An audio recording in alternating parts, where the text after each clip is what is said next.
பிரதமராகும் போது நீங்க சொன்னது மறுபடியும் உங்களுக்கு நான் நினைவுபடுத்த விரும்புகிறேன்.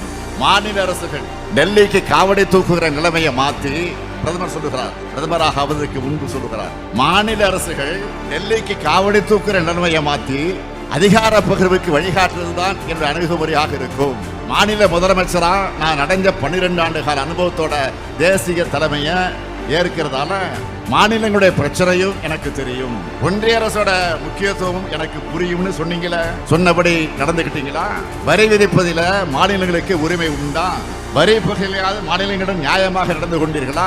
திட்டங்கள் அறிவிக்கிறது, செயல்படுத்துவது, இதுலையாவது மாநிலங்களை பாரபட்சம் இல்லாமல் நடத்துறீங்களா? இல்லையே. கூட்டாட்சி தத்துவத்தை ஆதரிக்கிற நீங்க அப்படின்னு சொன்னீங்களே, அதுக்கு ஒரு சாட்சியத்தையாவது உங்களால் காட்ட முடியுமா? பிரச்சனை வரும்போது மாநில முதலமைச்சர்கள் அழைச்சு என்னைக்காவது நீங்க பேசியிருக்கீங்களா? ஆலோசனை நடத்தி இருக்கீங்களா? இதுவும் இல்லையே. அது மட்டுமல்ல, இன்னும் சொன்னீங்க, ஒன்றியத்தில் ஆட்சிக்கு வந்த பிறகு மாற்றுக் கட்சிகள் ஆட்சி பொறுப்பில் இருக்கிற மாநில அரசுகளை பழி வாங்க மாட்டேன், எந்த வகையிலும் மாநில அரசுகள் பழிவாங்கப்படாதுன்னு உறுதியளிக்கிறேன்.